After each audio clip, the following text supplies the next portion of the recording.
Hello students, जैसा कि आप लोग जानते हैं कि ग्रामर के 4 चैप्टर में से आपका एक चैप्टर नरेशन समाप्त हो गया है। आज से मैं आपको ग्रामर का दूसरा चैप्टर सिंथेसिस पढ़ाने जा रहा हूं। सिंथेसिस का अर्थ होता है संयोजन या जोड़ना। सिंथेसिस के अंतर्गत दो या दो से अधिक सिंपल सेंटेंसेस को मिलाकर एक नया सिंपल सेंटेंस बनाते हैं या कॉम्पाउंड सेंटेंस बनाते हैं या कॉम्प्लेक्स सेंटेंस बनाते हैं। सेंटेंस के ये 3 अन्य प्रकार हैं। नरेशन पढ़ाते समय मैंने आपको सेंटेंस के 5 प्रकार बतलाए थे: असर्टिव, इंट्रोगेटिव, इंपरेटिव, ऑब्जेक्टिव और एक्सक्लामेटरी।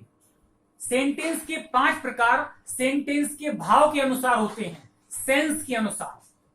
लेकिन आज मैं आपको सेंटेंस के 3 अन्य प्रकार बतला रहा हूं जो सेंटेंस के रूप के अनुसार होते हैं, फॉर्म के अनुसार। उनमें से पहला प्रकार है सिंपल सेंटेंस, दूसरा है कॉम्पाउंड और तीसरा है कॉम्प्लेक्स।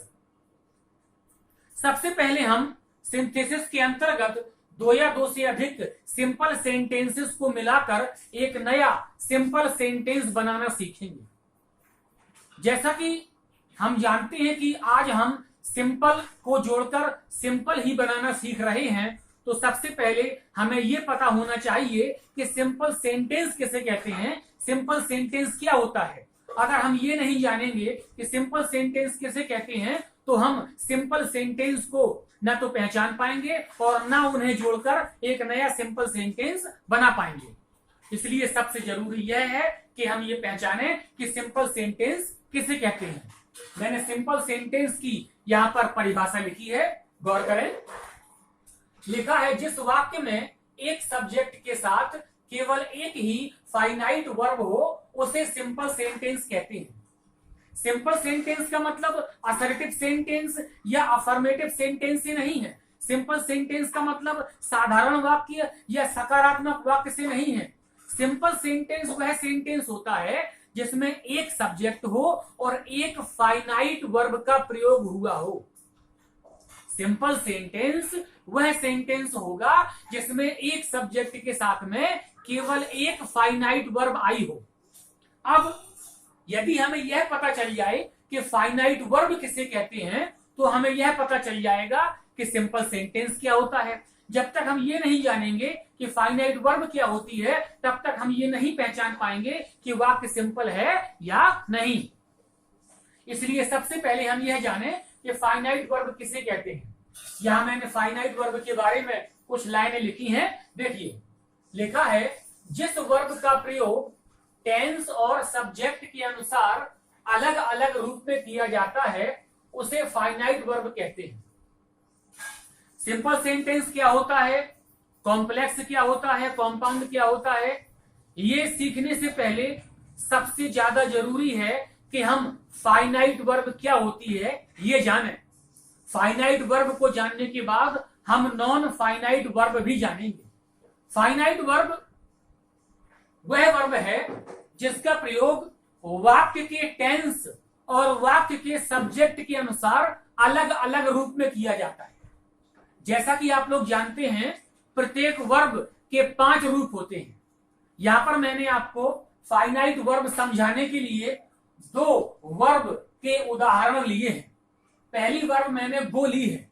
गो वर्ब के 5 रूप हैं: गो, गोज, वेंट, गॉन, गोइंग, यानी कि एमबी फर्स्ट गो, जिसको फुल वर्ब या प्लूरल वर्ब भी कहते हैं, एमबी सेकंड यानी कि वेंट, एमवी थर्ड यानी कि गॉन, वर्ब का पार्टिसिपल रूप यानी कि गोइंग और वर्ब का सिंगुलर फॉर्म यानी कि गोज, जो कि एस या एस लगाने से बनता है। प्रत्येक वर्ब के 5 रूप होते हैं। यहां पर हम एक एक रूप को समझेंगे और जानेंगे कि फाइनाइट वर्ब क्या होती है। जैसे कि यहां पर हम पहला वाक्य देख रहे हैं, लिखा है Ram goes to market, Ram बाजार जाता है। इस वाक्य में राम के द्वारा बाजार जाने की बात कही जा रही है। इस वाक्य में राम थर्ड पर्सन एक वचन है, इसलिए इसके साथ गो वर्ब का सिंगुलर फॉर्म आया है, एस या ईएस लग गया है। दूसरा वाक्य देखिए, आई गो टू मार्केट, मैं बाजार जाता हूं। पहले वाक्य में भी किसी के बाजार जाने की बात कही जा रही है, दूसरे वाक्य में भी किसी के बाजार जाने की बात कही जा रही है। दोनों वाक्यों में बाजार जाने की बात हो रही है, लेकिन फिर भी वर्ब गो के दो अलग अलग रूप आए हैं, अर्थात वर्ब का रूप इन दोनों वाक्यों में बदल गया है।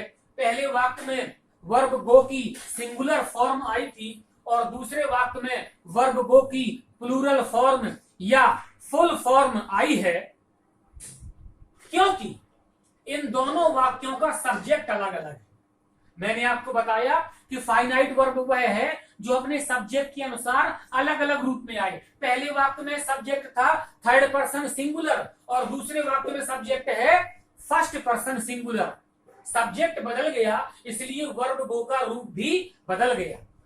इन दोनों वाक्यों में वर्ब का रूप बदला है, इसलिए इन दोनों वाक्यों में गो, गोज और गो ये फाइनाइट वर्ब है।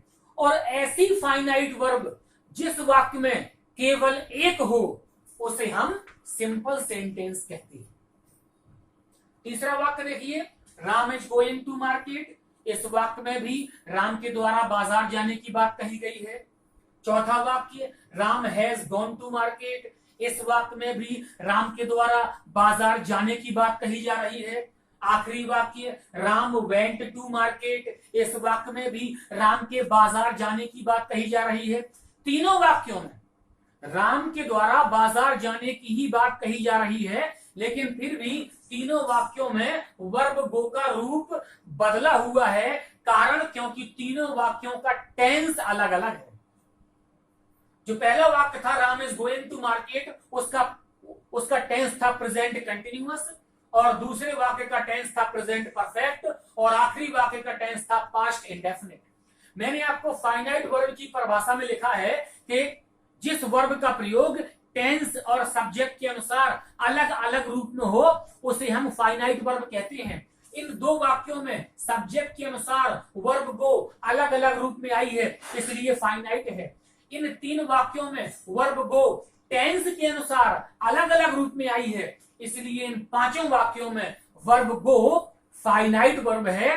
और ऐसी वर्ब जिस वाक्य में केवल एक हो, सिंगल हो, उसे हम सिंपल सेंटेंस कहते हैं। वर्ब बी का एग्जाम्पल देखें। मुझे आशा है आपको वर्ब गो की ये एग्जाम्पल समझ में आए होंगे। आपको पता चला होगा कि फाइनाइट वर्ब क्या होती है और ऐसी फाइनाइट वर्ब जब किसी वाक्य में एक होती है तो वह सिंपल सेंटेंस कहलाता है। वर्ब बी के एग्जाम्पल के वाक्य देखेंगे। पहला वाक्य है Ram is a good boy. इस वाक्य में राम का एक अच्छा लड़का होने की बात कही जा रही है। राम के बारे में कहा जा रहा है कि वह एक अच्छा लड़का है। दूसरा वाक्य I am a good boy. दूसरे वाक्य में मेरे अच्छे लड़के होने की बात कही जा रही है। यह कहा जा रहा है कि मैं एक अच्छा लड़का हूं। दोनों वाक्यों में किसी न किसी के अच्छा लड़का होने की बात कही जा रही है। फिर भी वर्ब बी यहां पर बदल गई। पहले वाक्य में इज आया और दूसरे में एम। ऐसा क्यों? क्योंकि दोनों का सब्जेक्ट बदला हुआ है।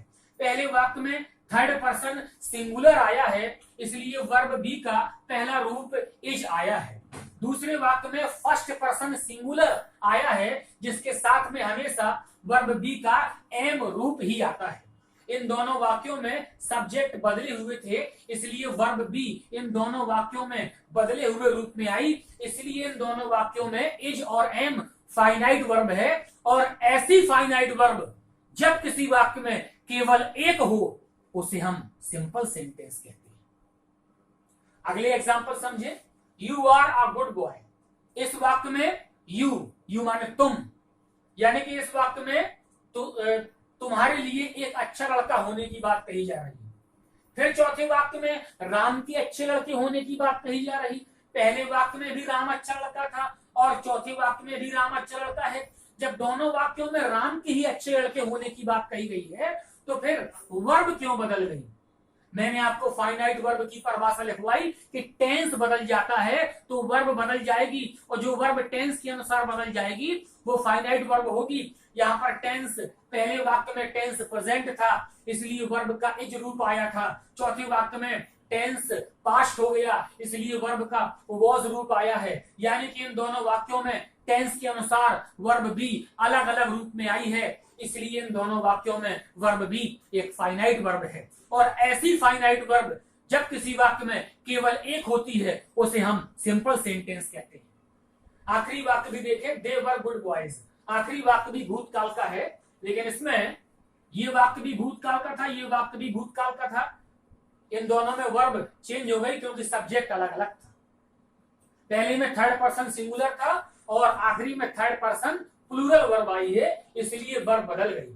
और जो वर्ब सब्जेक्ट और टेंस के अनुसार अपने बदले हुए रूप में आती है उसे हम फाइनाइट वर्ब कहते हैं। और ऐसी फाइनाइट वर्ब जिस वाक्य में केवल एक होती है उसे हम सिंपल सेंटेंस कहते हैं। इन सभी वाक्यों में फाइनाइट वर्ब चाहे वो हो चाहे बी हो वो एक ही आई है, इसलिए ये सभी वाक्य सिंपल सेंटेंस हैं। अगर इन वाक्यों में ये वर्ब 2 बार आई होती तो ये सिंपल सेंटेंस न रहते। जैसे पहला वाक्य लिखा है राम गोज टू मार्केट, अगर यह वाक्य ऐसा लिखा होता Ram goes to market but Shyam does not go to market, Ram बाजार जाता है लेकिन श्याम बाजार नहीं जाता, अगर ऐसा वाक्य लिखा होता यानी कि इस वाक्य में 2 वर्ब आ जाती, एक तो राम के लिए गोज और दूसरी श्याम के लिए डज नॉट गो, 2 वर्ब आ जाती। और जब एक से अधिक फाइनाइट वर्ब आती हैं तो वह वाक्य सिंपल नहीं रहता, अगर ऐसा होता तो वह वाक्य सिंपल न रहता। अगर यहां पर लिखा होता Ram is a good boy but Shyam is not a good boy, अगर ऐसा लिखा होता यानी कि इस वाक्य में भी इज 2 बार आ गई होती, एक राम के लिए और एक श्याम के लिए, तो यह वाक्य भी सिंपल ना रहा होता। सीधी सी बात है, फाइनाइट वर्ब वह वर्ब है जिसका प्रयोग वाक्य के टेंस और सब्जेक्ट के अनुसार अलग अलग रूप में हो, और ऐसी फाइनाइट वर्ब जिस वाक्य में केवल एक हो एक सब्जेक्ट के साथ, वह वाक्य सिंपल सेंटेंस कहलाएगा। मुझे आशा है कि आप जान गए होंगे कि फाइनाइट वर्ब क्या होती है और सिंपल सेंटेंस क्या होता है। अब हम फाइनाइट वर्ब के अलावा वर्ब का अगला प्रकार नॉन फाइनाइट वर्ब भी सीखेंगे। कि फाइनाइट वर्ब तो हमने सीख ली है लेकिन नॉन फाइनाइट वर्ब नहीं जानते, तो चलो हम नॉन फाइनाइट वर्ब सीखते हैं। नॉन फाइनाइट वर्ब किसे कहते हैं? लिखा है जिस वर्ब पर टेंस तथा सब्जेक्ट का कोई प्रभाव नहीं पड़ता उसे हम नॉन फाइनाइट वर्ब कहते हैं। फाइनाइट वर्ब की परिभाषा हमने सीखी कि जिस वर्ब का प्रयोग टेंस और सब्जेक्ट के अनुसार अलग अलग रूप में हो, अर्थात जिस वर्ब पर टेंस और सब्जेक्ट का प्रभाव हो उसे हम फाइनाइट वर्ब कहते हैं। लेकिन नॉन फाइनाइट जस्ट उल्टा है, जिस पर ना तो सब्जेक्ट का कोई प्रभाव पड़े ना टेंस का कोई प्रभाव पड़े, सब्जेक्ट खूब बदल जाए लेकिन वर्ब ना बदले, टेंस भी बदल जाए लेकिन वर्ब ना बदले, ऐसी वर्ब को नॉन फाइनाइट वर्ब कहते हैं, जो सदा जो हमेशा अपने एक ही रूप में प्रयोग होती है। कोई भी सब्जेक्ट बदल जाए कोई भी टेंस बदल जाए वो वर्ब नहीं बदलती, वो केवल अपने ही एक रूप में आती है, उसे हम नॉन फाइनाइट वर्ब कहते हैं। नॉन फाइनाइट वर्ब 3 प्रकार की होती है, आगे हम एक एक प्रकार भली भांति सीखेंगे। 3 प्रकार की होती है नॉन फाइनाइट वर्ब। पहला है इन्फिनेटिव, दूसरा है पार्टिसिपल, तीसरा है जीरंड, और तीनों का मैंने एक एक एग्जांपल लिखा है।